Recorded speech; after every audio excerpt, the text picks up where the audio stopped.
me, yes, the one and only Paul Franz recommending you to start for the universe on call. And tonight we have Doug. Say hi, Doug. Hi, Doug. And we have, of course, we have me. There's no one else here at the moment. Obviously, I just started up Twitch to see if there's anyone there in the chat room. And obviously, I will say hello to anyone who's there. We had a Jeb, I think, 99. I think is the. I'm not quite sure I pronounced it right, but that's what it looked like to me. Was here last week, and also actually we had guest Dave, who I know he's a long time listener. That was definitely he was with us in the talk show days when we actually were streaming live from talk show, which obviously we're no longer doing, and it seems to be working out fine so far. So anyhow. For the first topic for this evening, actually, we're gonna have a quick discussion. There, to me, it's a shock. To be completely and totally honest, it's a shock. The finals is going to be Jeff Clark. That was I'll mention. Versus Cadet. Jeff Clark. I forgot to tell you the ship he's flying, which is the ISC. And then we have Daniel. I forget his last name, but basically Cadet Stimpy. Sorry. I'm not lying here, and that's on the RKE. Basically the King Eagle, the Romulan King Eagle, the term. Well, actually, I think it's called TKE because it's Tournament King Eagle, Romulan Tournament King Eagle, because it's the King Eagle, but it's been adjusted. It has additional. I forgot what it definitely has additional batteries. I think also additional armor. But a lot of other things are the same.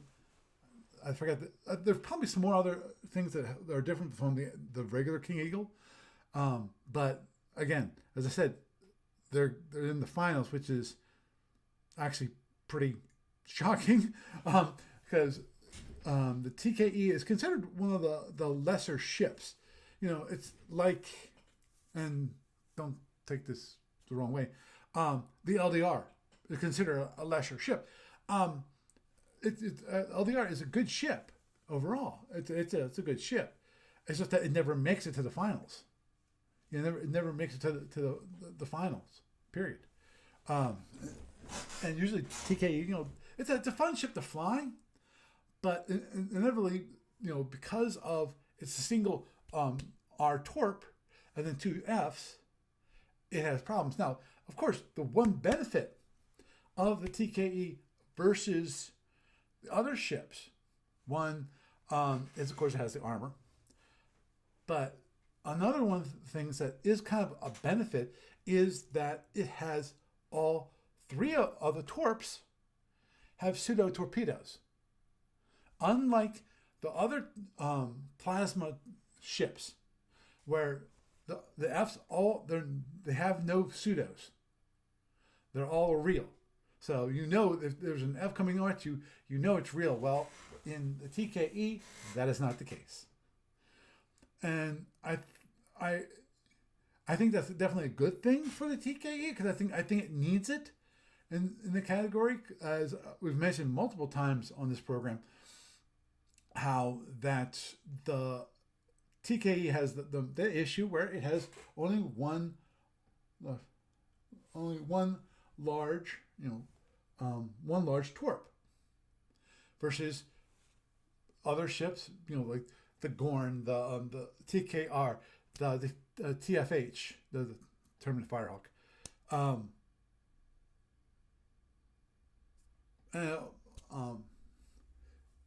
in theory, the ISC, because the Gs are kind of large, kind of. They're 20 points, but they're longer range than the EF torps.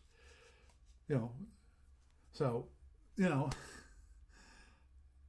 and then so you can, given you have two or larger torps, you can trade them off, and for the most part, you can have it so at least you have one large torp available every 3 turns. But so you rarely have a turn that you don't have one available, or at least available as a fast load if you need to. Oh, Iggy's on. Iggy. Let me see something. Don't mind me. Nope. Oh boy. Well, looks like some got deleted. I was sorry. I was looking at see. I can't see who's actually in the chat. That's weird. I've never really played with you and me. That's all I see. No, not in the voice chat. Oh, you mean over there on Twitch? I'm sorry. Because guess Dave's saying hi to Iggy, but I can't see who's actually in the chat room, which is nope. Okay, I'm gonna continue on. Sorry, I got sidetracked. I saw that and I went on the iPad to see. Okay, can I see? Okay, now I have 3 viewers. Well, the question is, was one of those viewers me? What happens if I tap that? Nope. But anyway, sorry. I was also looking at basically there's a mod action, and I looked at it. It's like, it have quite a few unknown users that got banned by me. Well, actually, one actually still exists. I'm surprised. 2 of them still exist. One was 4 years ago. Another one was 2 years ago that still exists. All the rest are now unknown users, which my assumption is that the account has been deleted. All the Falcons are winning 14-10. I just got their bot accounts banned. Yeah, which wouldn't surprise me because the only time I would ban somebody at all is because basically they're posting spam to my channel. That's the only reason I do that. And I don't think there's a single person that actually would. Really. Yeah, upset at that, or at least have anything wrong with that. Okay. Let me switch back here. So what I'm going to do is actually I want to bring up the ships, just because to me the fascinating thing is that the TK has been winning. I think for one of the games it was a pretty long game. I think it was like 20 turns.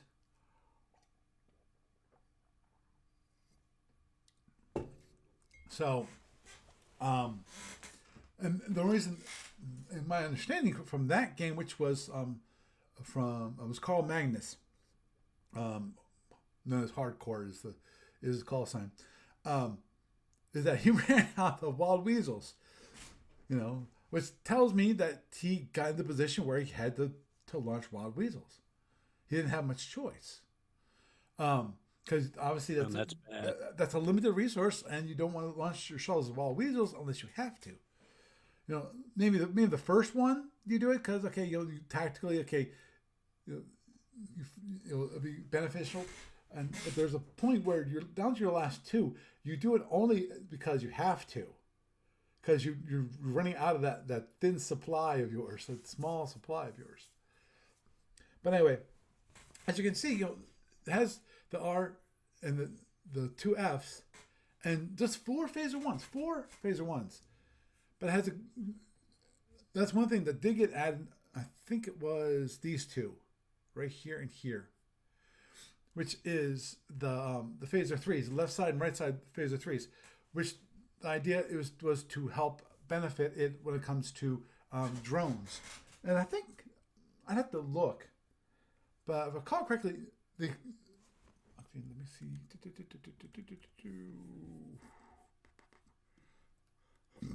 Excuse me. Update. Okay, that's good. That is okay. Let's look at this. Then Snippy was the first one was Klingon. That was Justin. He beat Justin, and then after that it was in the RKR. Then he beat Bill Scheller, which is he's a rated ace in the Klingon, and now he's going to fight the ISC. So I thought for a moment that he might have actually won because it was all plasma. No, I'm just shocked that he beat the Klingon, which is interesting. I'm not sure how he did it, but he did. So a good amount. The cloak cost is only 15. And let me just versus Firehawk, which is 18, and TKR is 20. So it has least amount of the cloak, the lesser cloak cost. With the let me see, that's 30 plus 6, and where's the APR? Just the one? Is it just the one here? Yeah. Well, it also has 6 impulse. So, so it's 37 power. So overall, cloaking wise, it should be able to cloak pretty effectively because of one that only has one heavy torp, so you don't have to you're not trying to charge 2 at the same time. So that's 4 points of energy. So for the R is only 2 versus 4, and then of course then you have the 2 Fs, which are 1 apiece. So overall, it's got more power available while it is cloaked. So I don't know if he uses cloaked at all, but obviously with the cloak cost 15, he can actually go faster than any of the other cloaked. Well, sorry, cloaked Romulans.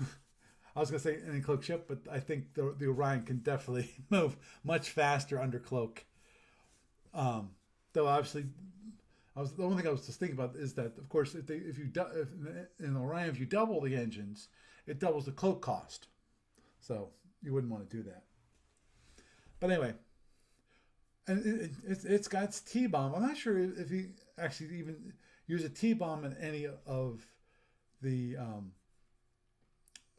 games. I'm hoping beyond all hope that he will win against the ISC and we'll get a write up, because I would love to have a write up of his games to find out what was the tactics he used. Obviously, when it comes to the Romulan, Carl Magnus, that was mainly, in that case, it was a plasma on plasma. It was a long battle, and basically he ran him out of resources.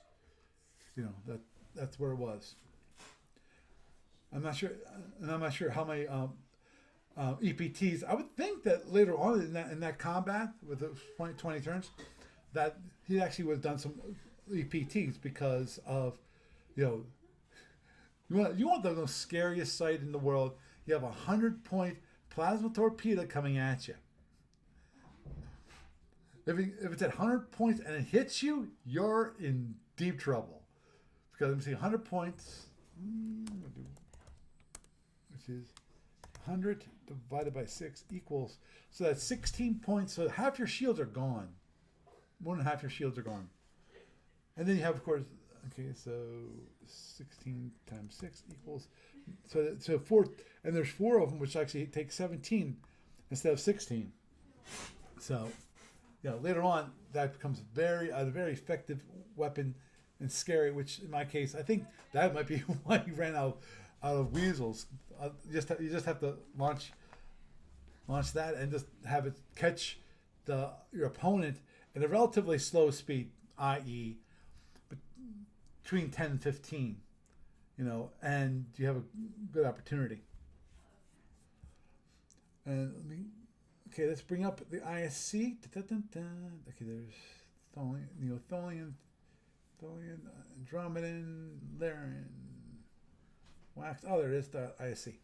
Okay, here's the ISC. Of course, standard ISC tournament cruiser with the two G's up here, and of course the F's, which are those rear firing F's, which with good and bad. You know, it's good. It's great in that it can actually take up the you're going to hit instead of the PPD.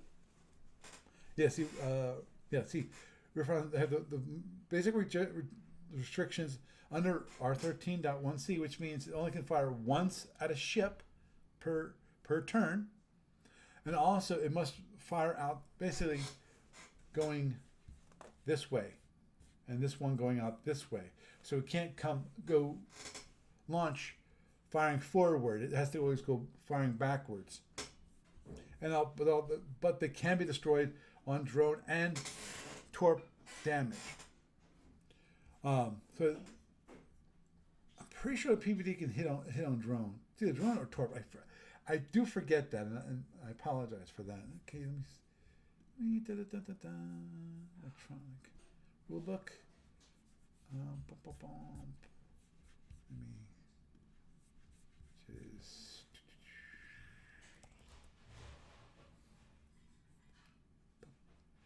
there's E11 on this one. You should be able to find it relatively quick. The PPD, yes, they are. PPDs are destroyed on drones, which is all. Whoops. All the more reason to give them some protection here. I'll get the PPD protection by having the plasma Fs be able to hit by drones. Normally they can't be, which makes it really interesting if you think about fleet combat, where if you get a drone hit for one of the main ships, i.e. the ones that have PPDs in them, that's if the PPD is gone and there's a good bit of your firepower, it just goes out the window. At least direct firepower. You're stuck with just the torps. So and okay, 34 and power and APR is 8, so it's total of 38 points of power. So it's movement cost 1, both of them movement cost 1, and of course you have the 6 phaser 1s. You got the 360s here, and then FH and 2 FA, R, and L. Meaning, okay, you got one which is FHA and one FHR. Okay. So a total of 6 phaser 1s. So it has 2 more phaser 1s, but facing forward, which is basically what all the TKE has, which is 4 phaser 1s, which are facing in the front arc. Though obviously with the 360 here, it can obviously go. It can fire rearward with one of its plasma Fs can defensively has at least some kind of punch to it, and has the 4 phaser 3s, which again they're good for drones and obviously plasma, knocking them down a little bit. Go standard, everything else standard. 4 transporters, 2 of each control type. Oh, actually, that's one thing I want to look at real quick. But so overall, here's the thing.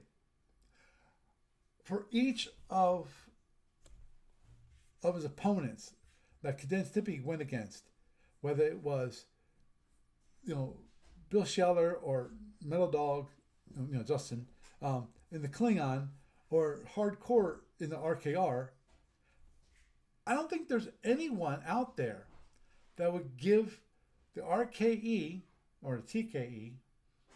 We have the RK here because that's just nowhere that we put there, because it's Romulan. The RKE, anyone would give RKE the leg up in any of these battles. You would give RKE, probably a 40% chance of winning. not even 50-50, you know. But he's in my mind has beat the odds every single time. So would I count him out when it comes to IC? No, I would not. And obviously, he can cloak, which would be a wonderful method against the PPD. Of course, my guess is that against the PPD, he won't be cloaking to break the PPD lock. That would be my guess. Most probably if he cloaks, it's going to be because of torpedoes. That would be my guess on that. Because I'm thinking that most probably the PPD is going to be fired on the IC on a battle pass. Well, the plasmas will be launched on a battle pass, but at that point the RKE is going to be done with its battle pass. Or for I know, he might actually do it against the PPD. Though the thing is, usually the PPD is usually fired around range 10, unless you actually overload the PPD. In which case, then you obviously have to start at range 8. Okay, the one thing I want to look at was, there it is. I just want to double check on the number of control spaces. Okay, it's got, oh, that's good. It's got 3 bridges and the 2 flag bridge. That's really good. And this is why I say that. Having that's 5, so it's got a few less control spaces, but here's the good thing. Because of its bridge and flag bridge both get hit on 2 rolls of 2. So when it comes to the DAC chart, on the DAC, so if you hit the 12, well, it makes it harder to hit 2 control spaces at the same time, in the same volley, volley of internals. So that's a benefit for it. Obviously, the great thing, also another thing that's nice about the King Eagle is that because you got 30 box shields all around. So even shield number 3, 4, and 5, instead of being 24, is 30. And then after you get past the shield, you still have to get past the armor. So basically, for the first shield that you penetrate, if you try to get through, the one volley, try to get past the shield on the one volley, you have to do at least 40 points of damage to actually have internals that actually kind of quote unquote count. So, I didn't know that. That's another nice thing about the TKE. And that is, it actually has, instead of having 5 batteries, it has 6 batteries. Obviously, that can be very, very beneficial when it comes to the R. Because of, it's 2 to 5. So if you want to, if you're rolling it, you have to just put 3 points of energy into it, and you still got 3 points of energy left. Or if you want to, and this is what some people do. So see, the benefit of rolling versus okay, there's two ways of handling the R.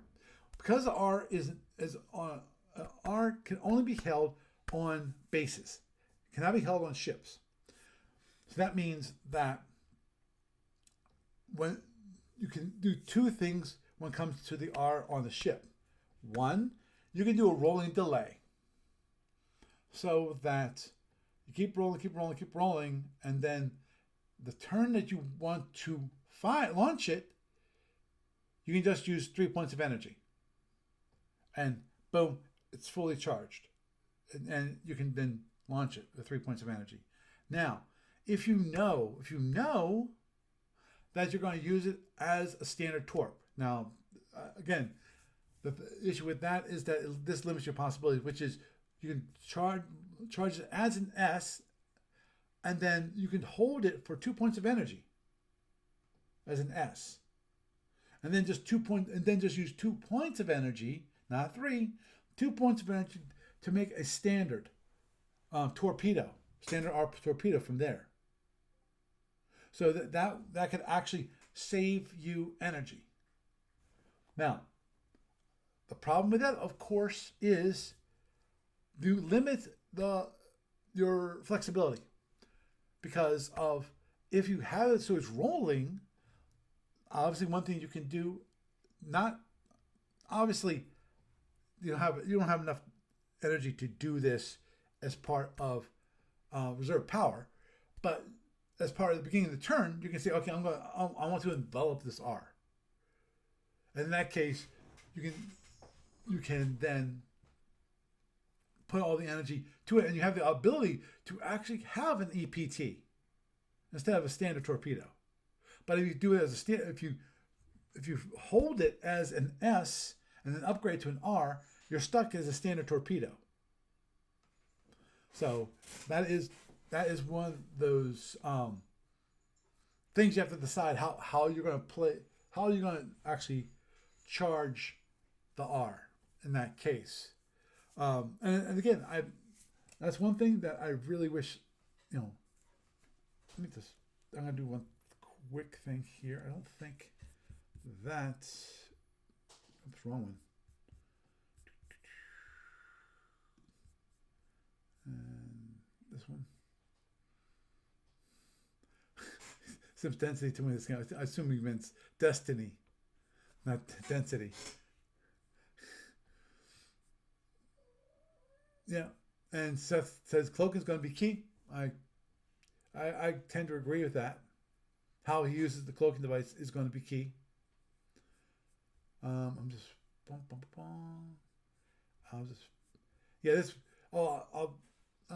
I'll get back to this a little bit later, which is this really quick game of Jeff versus Peter Pakia.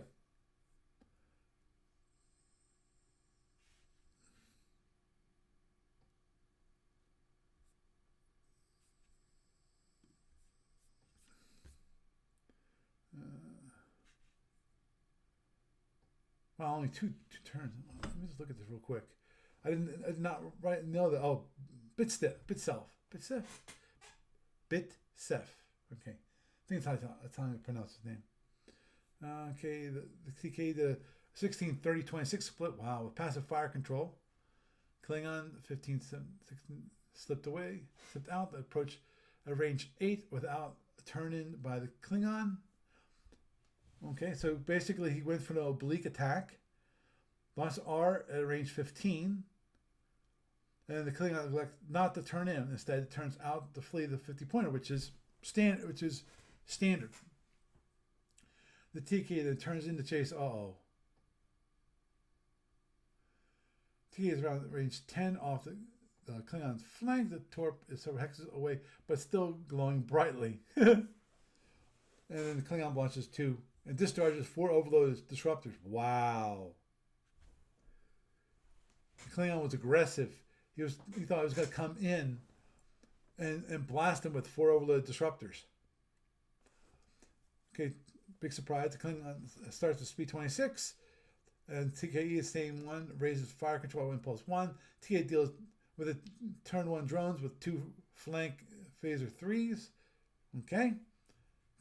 Obviously he got good rolls. Klingon runs out the torp some more and fires a single phaser 3, eats it for 9. On her shield, had it been real. That's why I went, uh-oh. Because also it's 2 turns. But it's real as a PPT. Klingon then turns to get TKE and FA and fires 4 standard, pursuing the TKE's number 1 around range 8. Rolls poorly, 3 damage. Wow. Only hits with 1. TK increases its speed 31, continues the pursuit in earnest at range 2.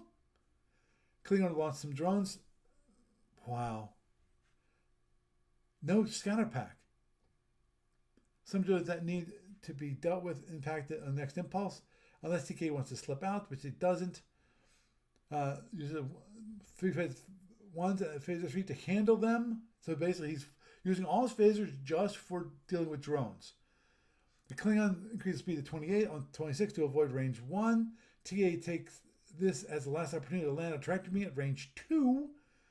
For Klingon, it was at 27 in movement, 8 disruptors, and probably got that. So 7 with tractor, plus 6 reverse power. TK felt good about the chances. 10-point tractor gets the Klingon. Klingon has the type 4, that's number 1, another while I tell time. And 15, and then of course, but the 90 points of plasma from the LTA hit the Klingon number 5 shield for 66 internal. Klingon concedes. Wow. Holy cow. Say the least. Wow. Well, see, that's the one thing with that 50-point plasma. Do you want to guess? Because if you guess wrong, and you say, "Oh, that's a pseudo plasma torpedo," and come running in towards it and go, "I know it is. I know it is. I know it is." If you guess wrong and it is not a pseudo, and you take 50 points of damage and get 20 internals, or let's say 15 to use all your batteries, you're down 15 internals at the beginning of the game. So you don't have a good position in that case.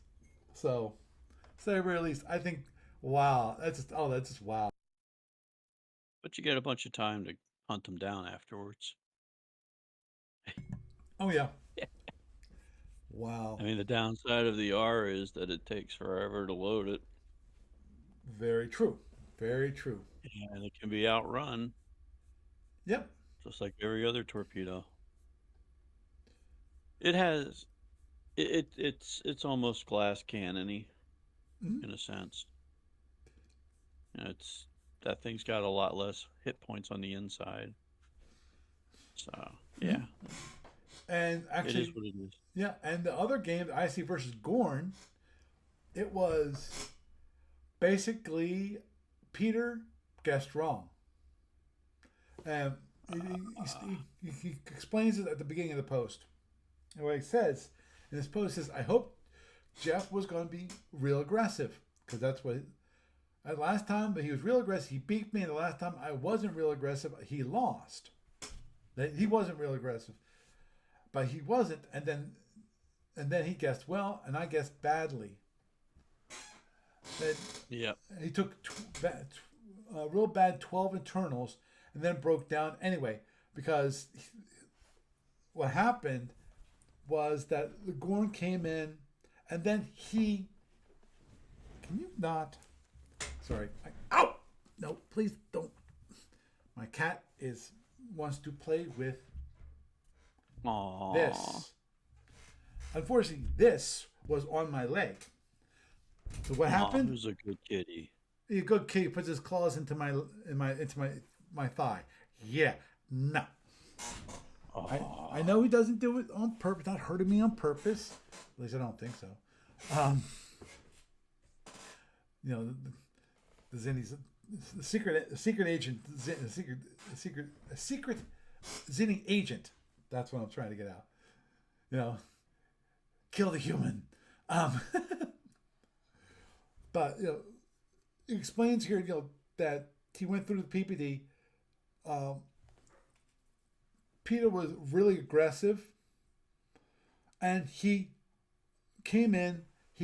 What he did was he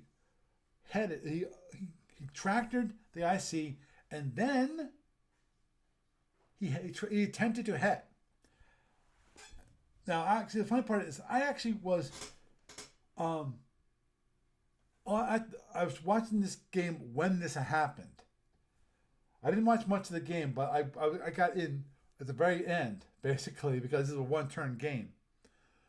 Got in, he headed, and then and what was it? Seth went, so you're gonna roll for that head, aren't you? And because he totally forgot that when when you tractor somebody, you Yeah, lose. your class goes down one. You you have You have a penalty, you yeah. have a penalty. Yeah. Uh, I mean, Oops. yeah. But And it's only the tractoring ship that gets the penalty. right. And It's yeah. I think it's G. Yeah. There's Well, the thing is, if you hit, do you lose your tractor automatically? no. Or is it only if you fail your het roll? Oh, if fill your hat roll, you're in deep trouble. Oh, I know you're in deep doo doo, but I was thinking because I don't have my copy of the rules anymore right now. Right. Um, is that a loss of do you lose your tractor if you perform the het? No, you don't. You don't. Okay. No. What It's the just if you happen to break down? break down, then you're hosed. Like it's just one more thing you're hosed on. Right. Where is it? I know it's here. I probably already went through past it. I bet you.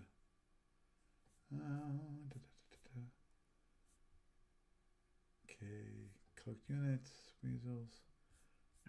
Okay, I'm just looking up real quick because I'm pretty sure that it's either in the chartering section or it's in the het section. Condition, right, charge link and movement gain, possible also charge link to warfare, tractor auctions. Cares there.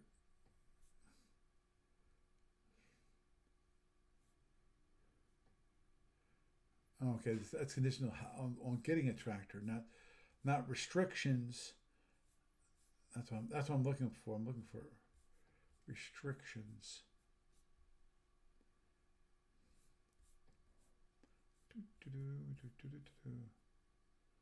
Advanced sequence, firing arc, towing. Okay, I think I might have to look at heading because I don't see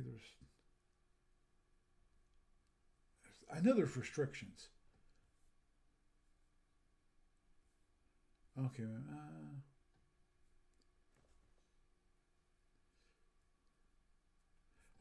This is about non-moving ships.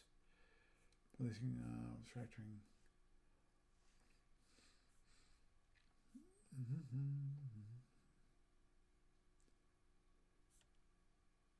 Fracturing moving ship.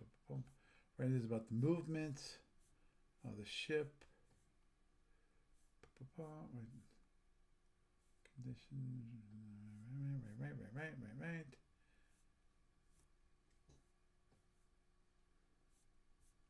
Right.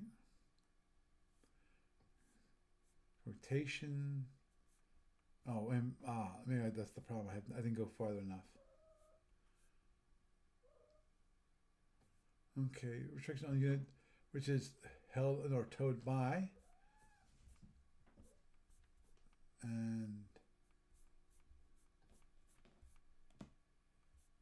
launch units.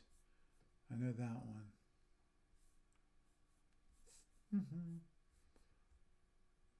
I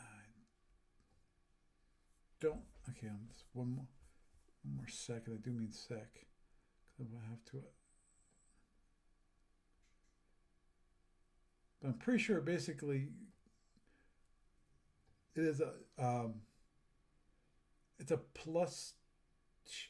Is it a plus? I think it might be a +1. Okay.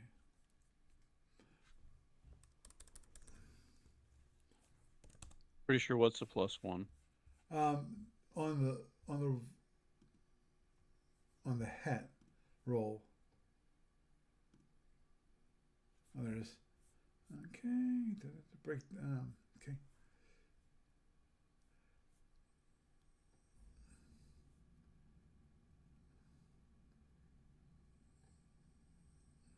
Okay, do that. Okay, I can't find at the moment. I'm willing to bet it's probably in the G7. Um, i.e. the tractoring rules. I didn't have time to actually sit down and find it, but I know that there's a rule which states that there there's a rule that states that there is um, a plus to it.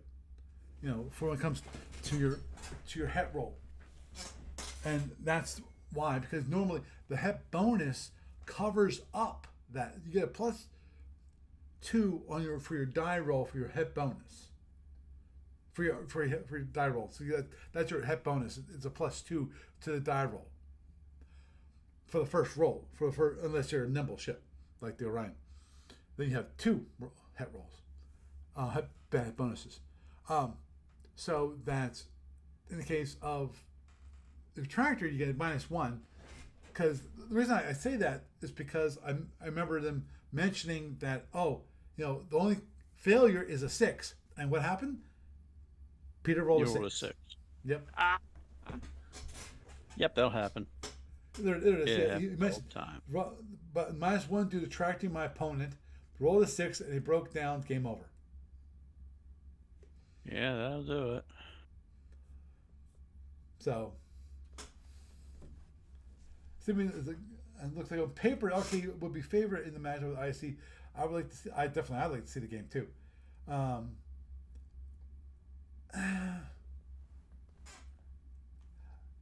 That is possible. The IC has that the RKE has the leg up. Maybe I just don't see it. That being truly the case, but we'll just have to wait and see, because my understanding is that Daniel was going on a cruise, and let me just do one thing, which is just make sure, because I was going to bring up my email, and I'm sorry guys, I don't want to share my email with y'all. Okay. Oh, there it goes. Okay. I was waiting for my monitor, i.e. the Twitch stream, to verify that yes, you're not showing, because every once in a while OBS doesn't work quite well, and I used the hotkey and the hotkey doesn't work. Okay. Mm. Yeah. Okay, do that. There.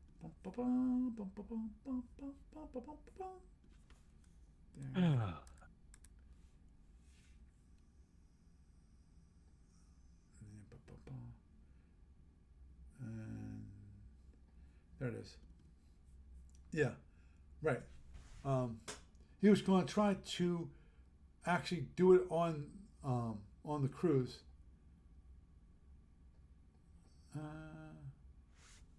Right. Wow.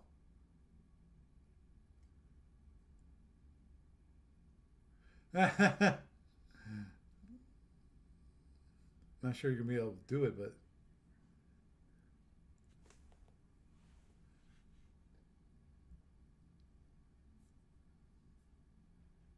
okay. Actually, no. He plans on trying to. That'd be 2 p.m. his time. Okay, actually, they're going to try to play 2:00 his time, which is ding, ding, ding, ding, ding, ding. Crap. I'm assuming. My assumption is that. Yeah, my assumption is that as 2:00 Eastern time on Monday. They're going to see if they're going to play at 2:00 on Monday because. Oops, wrong one. That. And yeah, okay. Yeah, and the only thing he says, like, hopefully my internet will cooperates, and I'm hoping it will too, because here's the minor issue. That is, the client uses a connection-based connection, i.e., it's not like HTTP. It's not like a web browser. Web browser, basically, you go and you request, it then returns all the data, it creates that one connection, grabs all the data, and then brings it down. And at that point, if you're usually they keep a connection open, but that's a technical detail which you can ignore. But after that, basically, there's no connection between the browser and the server that you're connecting to retrieve the data from. So if the connectivity is not good, if it drops, what to do? You can deal. In some cases, it might start hanging the browser, and you just do a refresh. Then it just reloads it and re-requests it, and then you can get around it. Not so much with the client. The client requires a constant connection, a solid connection, and hopefully that will be able to happen on Monday. So obviously, for those of you that have some time in your busy schedule on Monday, the December 15th at 2 o'clock Pacific. Actually, I always thought it was 2 o'clock Pacific time. Daniel's on the Pacific coast. So that means it'd be 5 o'clock Eastern time. So in theory, I could actually watch it, because that's after my work day is over. So that'd be cool. If I can, I would love to be there. And of course, I'm also the tournament judge, which actually it would be good. I think it would be a good thing for me to be there, just in case they need a judge to call. I doubt it. I truly doubt that I'm going to be needed, quote unquote, needed.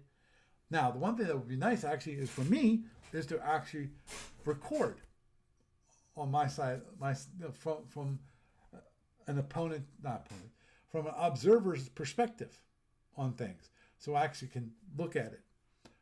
Now, that actually what reminds me of the other day, which is one thing I'm thinking about doing, and I'm seriously thinking about it, and I'm debating in my own mind, because I know I did think about this many years ago, but now that I'm actually a tournament judge, it's more likely to happen, because I see the benefits to it.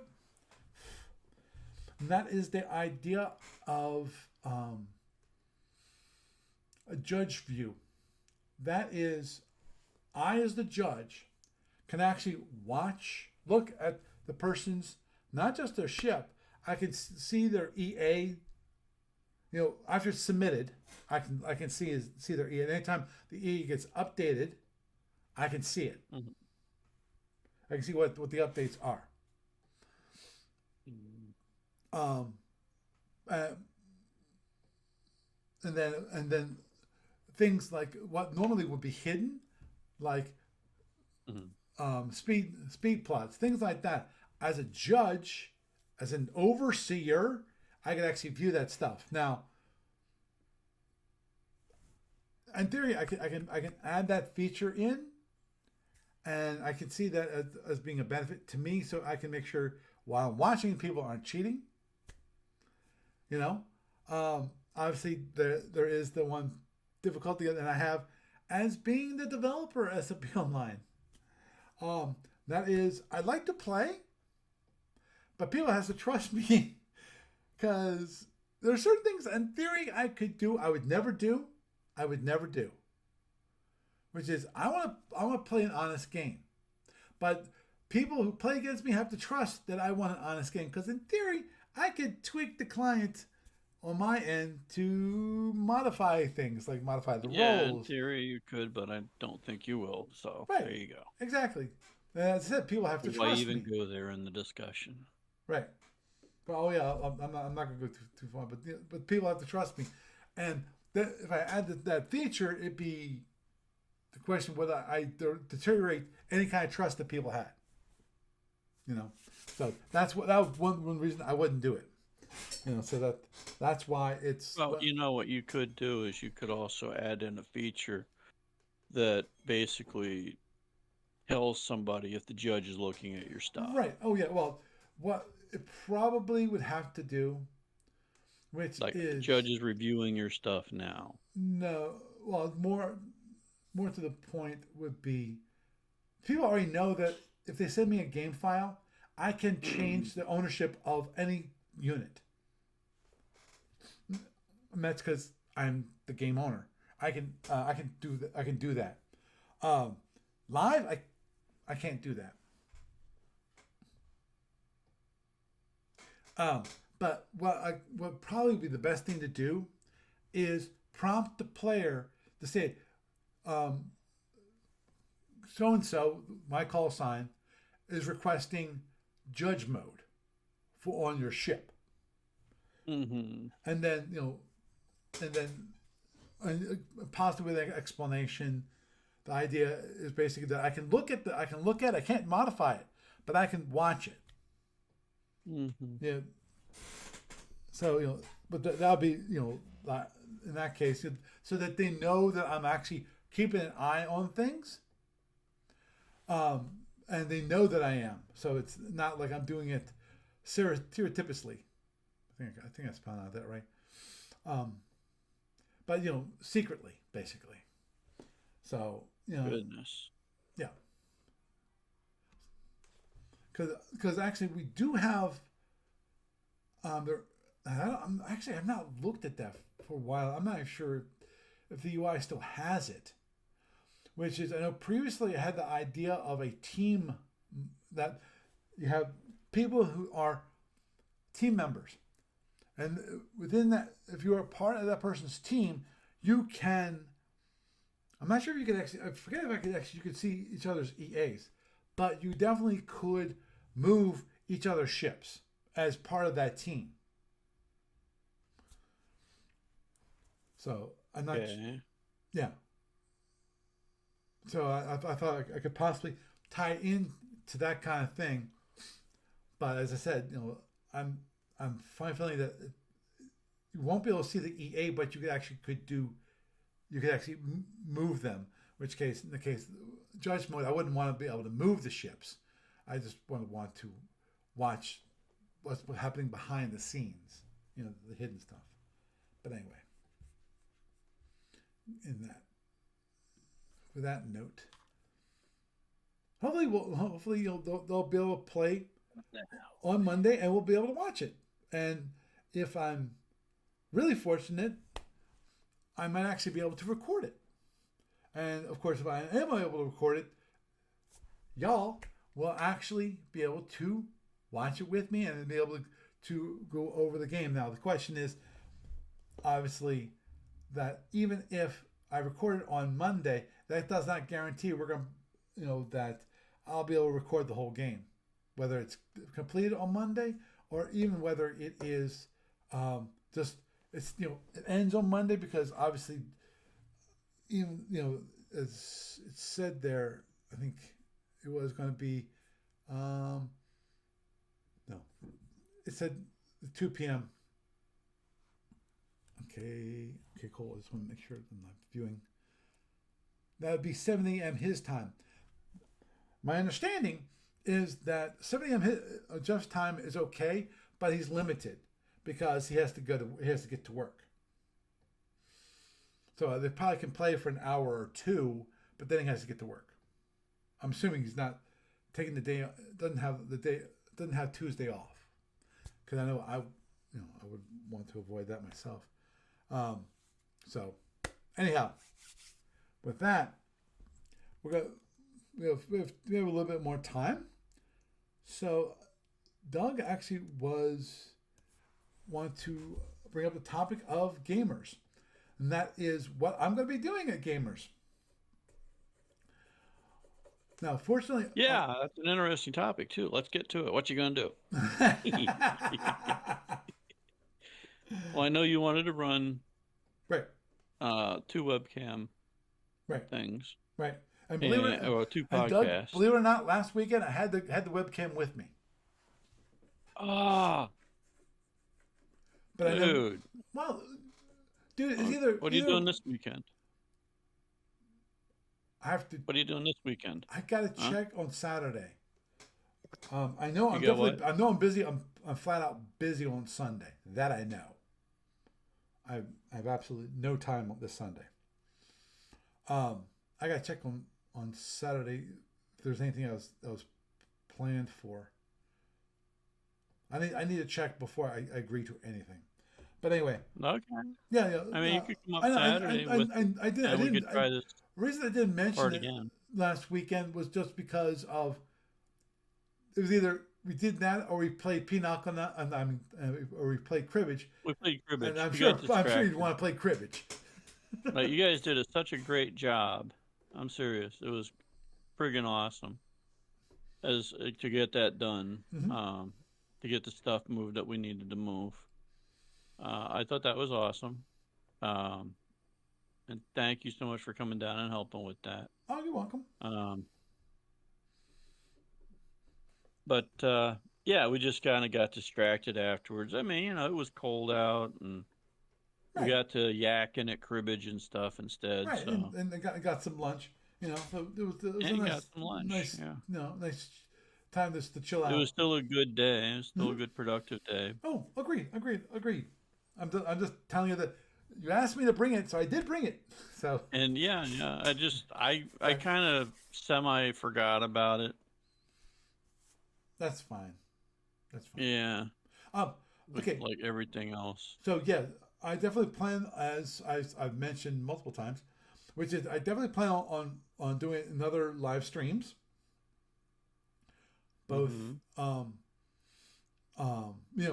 both one stream each day, and hopefully we can get everything set up so that I can have the possibly dual camera setup, which would be or at least try camera setup, because I plan on be able to record from here, my actual laptop, like I did previously, where I recorded beforehand me live, and then we basically switched to focusing on the board, and as we mentioned before, what I want is a camera that's basically looking directly down on the board. Now, that is problematic if I want to do anything with miniatures, because it's the view of above the board is great, because then you get the idea of where things are on the board very easily. But of course, with miniatures, it's nice to have more at an angle, because at an angle you actually can see that them actually 3D, so they don't just look like 2D counters. So it really makes it. Yeah. Well, it's kind of like the difference between like looking at a map and that. So. Right. Oh yeah, I still remember many years ago the whole idea of having an isometric board in the client. I tried to do an isometric. Sorry, not isometric. I think it's isomorphic. Didn't work. I could never get it to look right. At least I did it according to the math, and it just didn't work out well. I'm not sure why, but it just didn't. I really wish I could have, because I think that would be kind of cool to actually have, instead of having always a look down on the board, you actually could have it so it looks like an angle, and you actually kind of a 3D effect. Even if for the counters themselves, they're still using counters, and just having it so that they were like a little raised boxes, so they actually kind of a physicality to the counters themselves. You know, so no Well, I big deal. remember us talking about that years ago. Yeah. Oh yeah. Um, but anyhow, um, I will at the moment. I think last time, not last year. Actually, will be last. It'll be this. Well, it did this year, and because whatever. Um, that means okay. I did Starfleet Battle Force was one, and the other one was did I do FedCom? Which one No, did I do with Fritz? you did. You mean this past year with Yes. Fritz? Yeah. You did Battle Force. Okay. So You did the card I game. did the card game. Um, sorry. Um, and also I did an SFB demo. That's one thing I did. I did an SFB demo, which is one I really didn't want to do just because of the SFB demo. I mean, a proper demo takes longer. There are certain things, but at least at the very least, it gives you an idea. It gives people the idea of what SFB was like.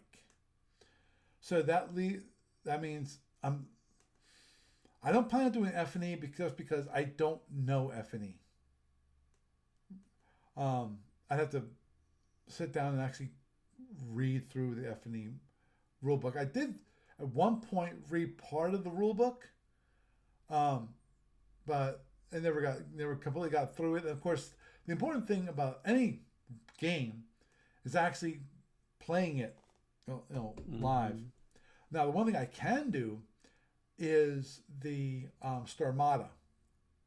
I actually could do um, streaming of Starmada as one of them. Um, and the other one, oh, I know I could do. I could do the Marines, Starfleet Marines. That's that, and I have to. Okay. They're not here. It's down in the basement. I was looking at the rule books because, if I recall correctly, there actually is a scenario which is a solo scenario, which is, if I recall correctly, the one the scenario that I'm thinking of, which is there's a scenario they have where you're playing against zombies, and I'm pretty sure that's a solo game, because and if I could do that, that obviously that's easy enough.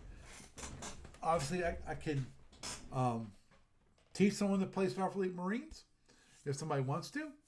Um, the the Starfleet Marines definitely has a different cadence to it because of it. In some respects, it's like F&E in that when you move your pieces, then there can be reactions to that. And when it comes to firing, it gets. And there's actually kind of two opportunities to fire, and depending upon which one you do, obviously you do it first, then you can't do it later. But if you hold your fire to later, you can fire it and possibly kind of do a quick fire once in a row, twice in a row. I'd have to. It's been a while since I actually read over the rules, and I think that would actually be a good one. I'd have to reread it. That's one thing that I really wish was possible. That is to have more expansions to the Starfleet Marines. Obviously the biggest issue with Starfleet Marines is that there's only so much you can add. There's not much to it. Overall, when it comes to Starfleet Marines, when it comes to what you can add, what is there anything that's missing? I think I forget if I mentioned something. I know they were looking for it. I'm just going to do something really quick here. Starfleet Marines. That's gonna be third module. Okay, did I post anything in here? Don't mind me. I'm Uh,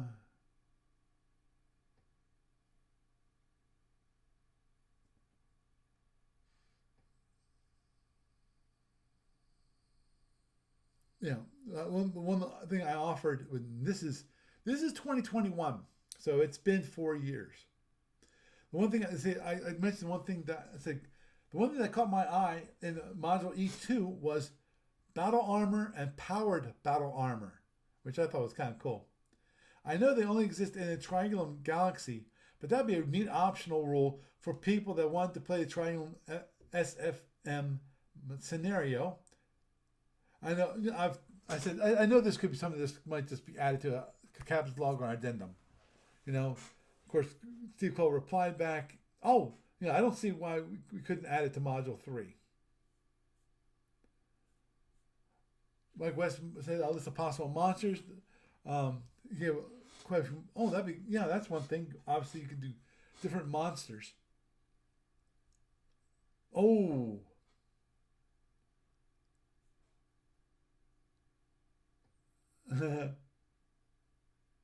okay. Mike West was just mentioning that he'd like to see rules specifically combat on asteroids. And Steve Cole mentioned Mike West suggested combat on an asteroid. Here you go, range limited because of the horizon. Indirect artillery may not work as there isn't much gravity.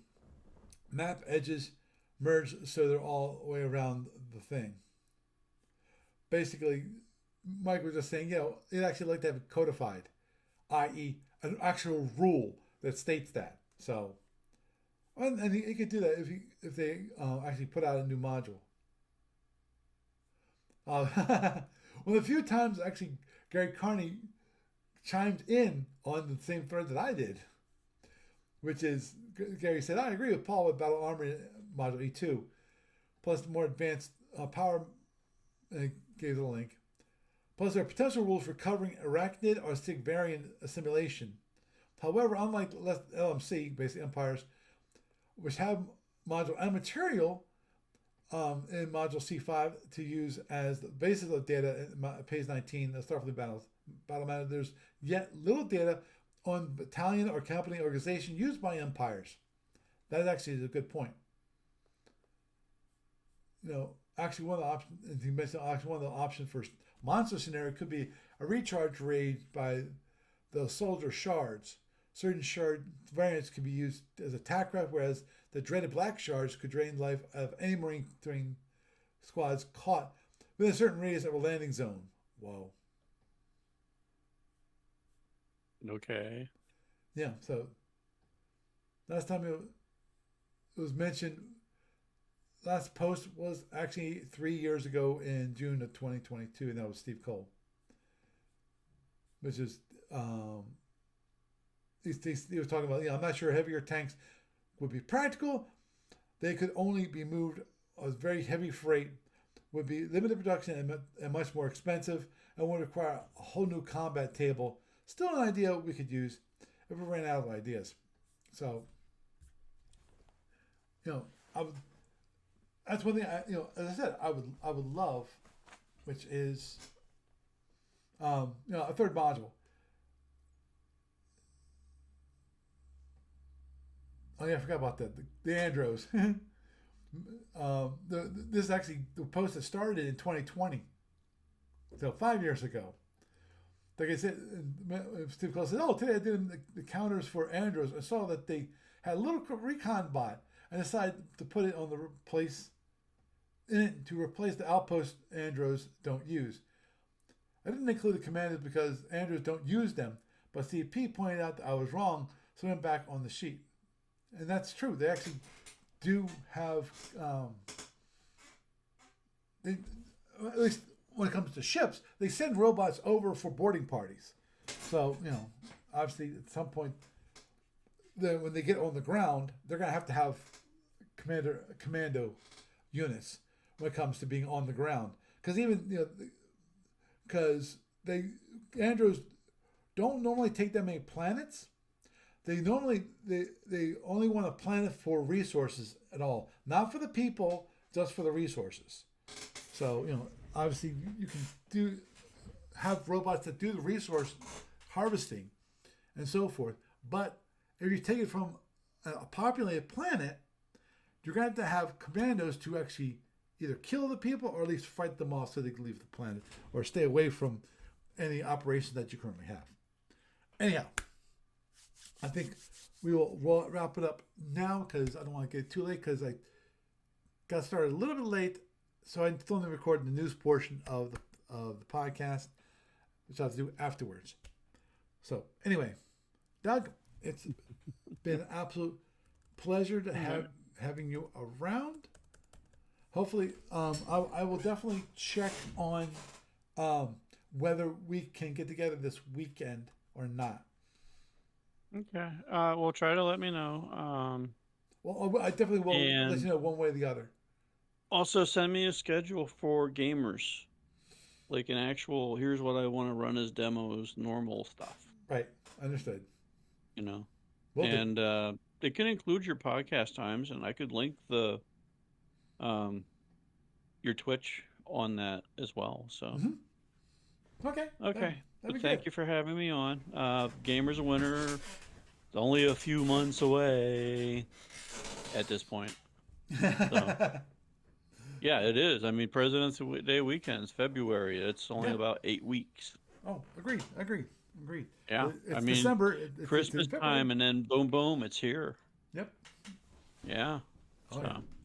all right. Okay. Thank you, Paul. Okay. Good night. So,